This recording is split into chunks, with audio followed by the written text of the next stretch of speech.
এখন আমি তোমাদের ক্রাইমের দুখানা ঘটনা পরপর শোনাবো।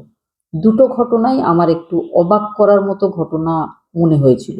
15ই জুলাই সকালবেলায় কর্ণাটকের বেঙ্গালুরু শহর থেকে 425 কিলোমিটার দূরে হুবলিতে ধারগড় নামের একটা জায়গা, সেখানকার একটা অ্যাপার্টমেন্টের 6th ফ্লোর, সেখানে ডক্টর দম্পতির বসবাস।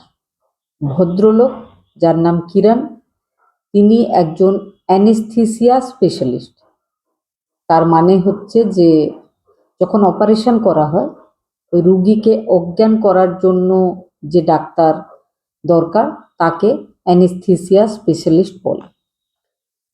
আর তার স্ত্রী প্রিয়াঙ্কা, প্রিয়াঙ্কা ছিলেন একজন আই স্পেশালিস্ট। আর তাদের একমাত্র ছেলে 8 বছর বয়স, নিহিত কুমার তার নাম। ঘটনার দিন 15ই জুলাই। 14ই জুলাই ওই ডক্টর ভদ্রলোক নিজে যেখানে কাজ করেন সেই হসপিটাল থেকে একটা অপারেশন কেস সেরে এসেছিলেন ফিরে নিজের বাড়িতে। নেক্সট ডে মানে 15ই জুলাই, যেদিনকের ঘটনা আমি এখন বলছি, 15ই জুলাই তার আবারও একটা সকালবেলায় অপারেশন ছিল, কিন্তু সে হসপিটালে গিয়ে পৌঁছায়নি।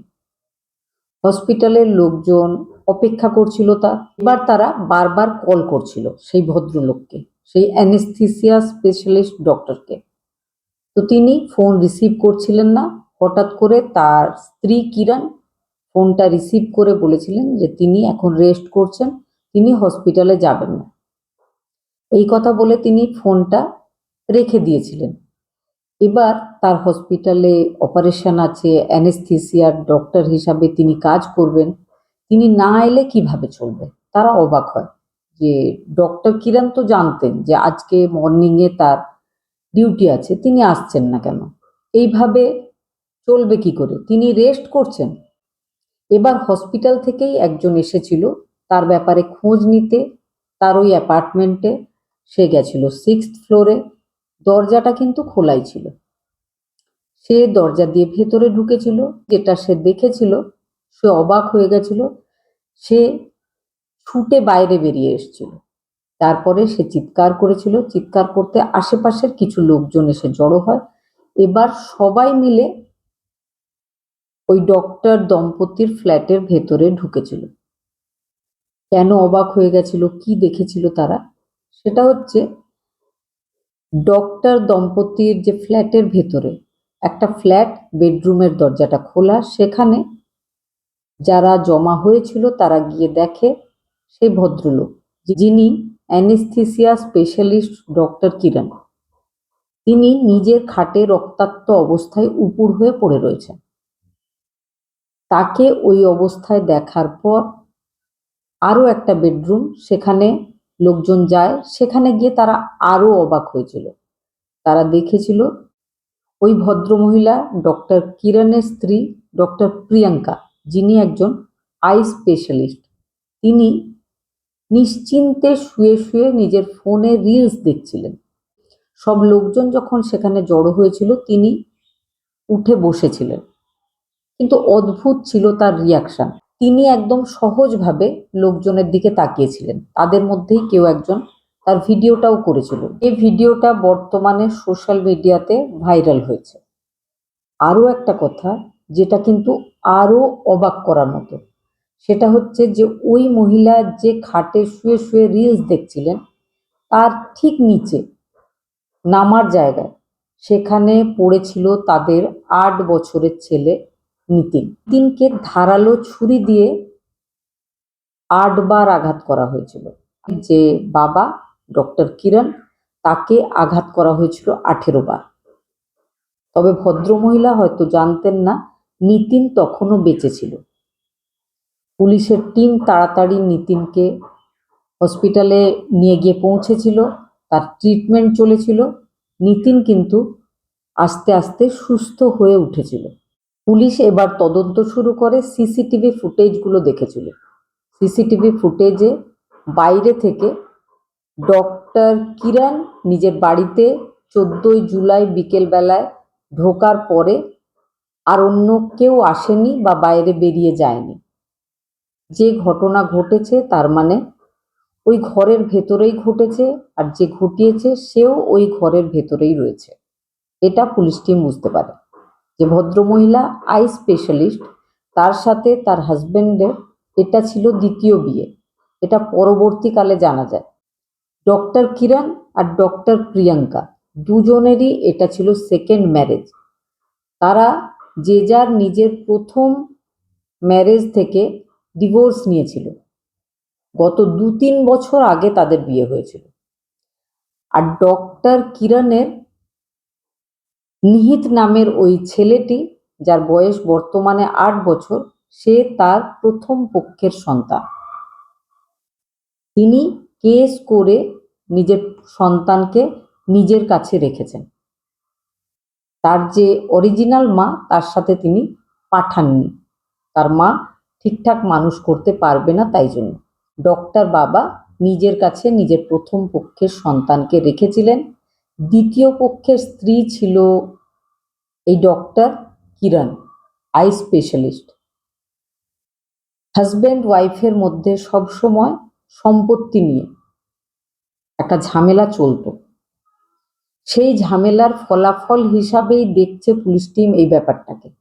সেই মহিলা আই স্পেশালিস্ট ডক্টর কিরণের সাথে কথাবার্তা জিজ্ঞাসাবাদের পর পুলিশ টিমের বা ডাক্তারের টিমের কারোরই মনে হয়নি যে মহিলা মানসিকভাবে সুস্থ নয়।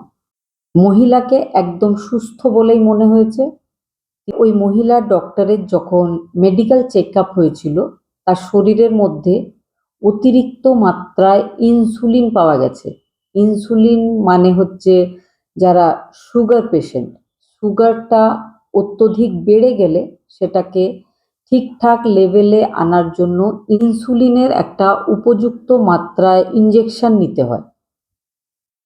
এক্ষেত্রে সেই ডক্টরের কিন্তু সুগার ছিল না, তিনি একদম নর্মাল ছিলেন, তাও তিনি ইনসুলিনের ওভারডোজ নিয়েছিলেন। এই সঙ্গে আরও একটা ব্যাপার বলে রাখি, যাদের সুগার নেই তারা যদি এই ইনসুলিনের অতিরিক্ত মাত্রায় ইনজেকশন নিয়ে নেয় তাহলে কিন্তু সে মারাও যেতে পারে, তার হার্টবিট বন্ধ হয়ে যেতে পারে। এক্ষেত্রে সেই মহিলা হয়তো নিজেকে শেষ করার জন্য ওই রাস্তাটা বেছে নিয়েছিলেন। এখন তদন্ত চলছে, পরবর্তীকালে বোঝা যাবে যে আসলে কেন এই ঘটনা সেই মহিলা ডাক্তার ঘটিয়েছিলেন বা তিনি আসলে কি চাইছিলেন। শুরু করছি আজকের দ্বিতীয় ঘটনা। সত্যি সত্যি অবাক করার মতো একটা ঘটনা। এর আগে হয়তো এইভাবে কাউকে শেষ করার কথা অন্য কেউ করেছিল বলে আমার জানা নেই। গুজরাতের বলসাড নামের একটা জায়গা, সেখানে 13 ডিসেম্বর 2021 নিতিন কুমার বা জলি কুমার, বয়স ছিল 31 বছর, তার বিয়ে ঠিক হয়েছিল রুচিকার সাথে। তাদের দুজনের বিয়ে হয়ে গেছিল বাড়ির লোকজনের সবার উপস্থিতিতে। একটা অ্যারেঞ্জ ম্যারেজ হয়েছিল তাদের। দুই বাড়ির লোকজন খুব খুশি। জলি কুমার বা নিতিন কুমার সিসিটিভি ইনস্টলেশনের বিজনেস করতেন। বিভিন্ন জায়গায় যেখানে যেখানে তাকে বলা হতো তিনি সিসিটিভি লাগাতেন। ঠিকঠাক ভালো ব্যবসা ছিল তার। বিয়ে হয়ে গেছিল 13 ডিসেম্বর। তারা 7 জানুয়ারি 2022 হানিমুনের জন্য বেরিয়েছিল। প্রথমে অম্বা দেবী মন্দিরে দর্শন করার পর তারা মাউন্ট আবুর উদ্দেশ্যে চলে গেছিল। তারা মাউন্ট আবুতে ঘোরাঘুরি করছিল। 9 জানুয়ারি হঠাৎ করে যে স্ত্রী রুচিকা, তার শরীর খারাপ হয়।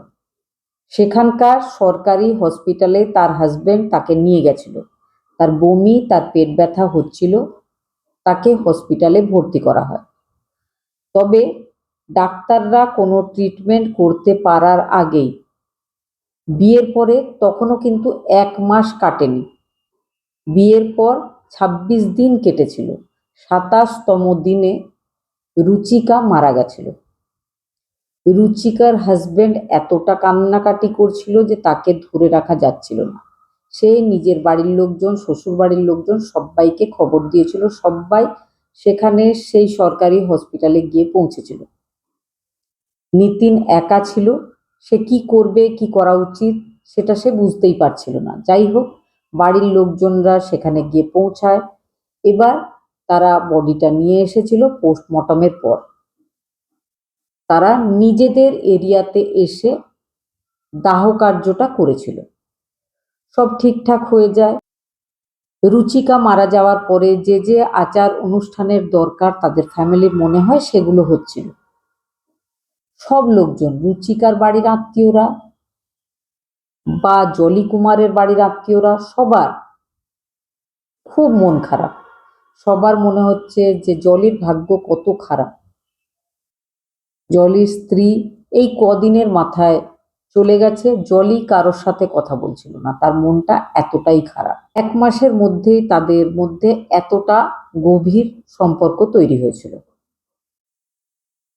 এই ব্যাপারটাতে সরকারি হসপিটালগুলোর যে গাফিলতি সেটাও বোঝা যায়।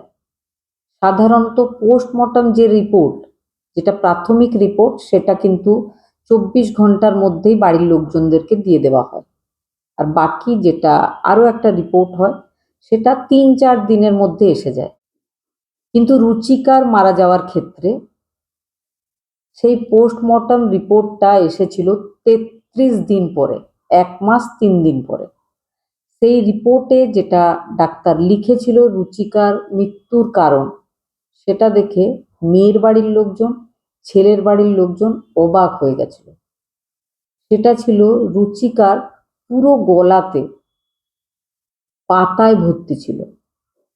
এবার বলি পাতা কিভাবে গেল তার গলার ভেতরে।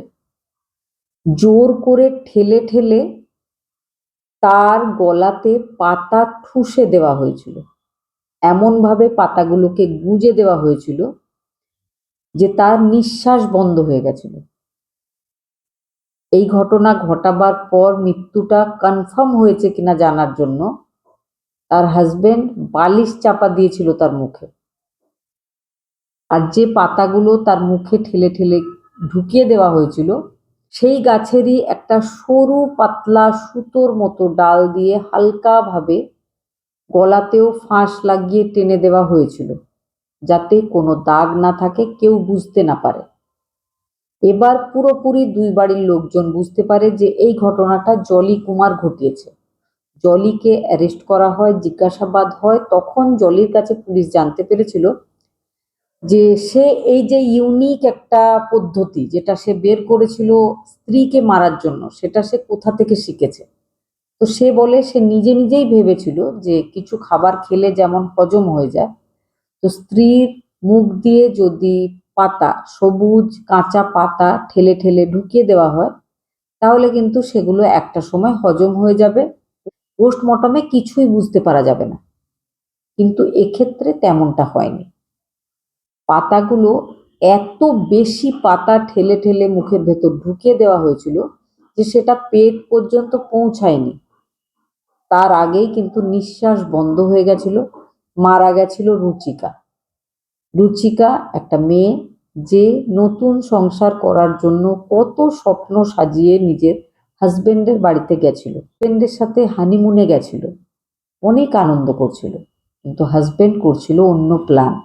হাজবেন্ড এই ঘটনা নিজের নতুন বিয়ে করা বউয়ের সাথে কেন ঘটিয়েছে সেই ব্যাপারটা যখন তাকে জানতে চাওয়া হয়, সে বলেছিল যে তার অন্য কোনো এক মেয়ের সাথে বিয়ে করার ইচ্ছা, তবে তার বাড়ির লোকজন তার সাথে বিয়ে হতে দেবে না। তাই জন্য সে বাড়ির লোকজনের মতে বিয়ে করছে। তারপর যদি তার স্ত্রী মারা যায় তারপর কিন্তু আর বাড়ির লোকজন বাধা দেবে না, সে বিয়ে করতে পারবে। আর যদি বাড়ির লোকজনের অমতে সে রুচিকার সাথে বিয়ে করে ফেলে তাহলে কিন্তু বাড়ির যে প্রচুর সম্পত্তি সেটা হয়তো তার বাবা মা তাকে দেবে না। সেই জন্য তার মনে হয়েছিল যে যার সাথে বাড়ির লোক বলছে তার সাথে বিয়ে করে ফেলা উচিত। বিয়ের কদিন পরে তাকে মেরে ফেললেই সব প্রবলেম সলভ হয়ে যাবে। সেই জন্য সে একটা নির্দোষ মেয়েকে বিয়ে করে দুমুঠো পাতা তার গলার মধ্যে ঢুকিয়ে নিঃশ্বাস আটকে তাকে মেরে ফেলেছিল। এই ধরনের পদ্ধতিতে কাউকে মেরে ফেলা এর আগে কিন্তু আমার মনে হয় আমি শুনিনি। আপনাদের কি মতামত অবশ্যই কমেন্টে জানাবেন। ভালো থাকবেন, সাবধানে থাকবেন।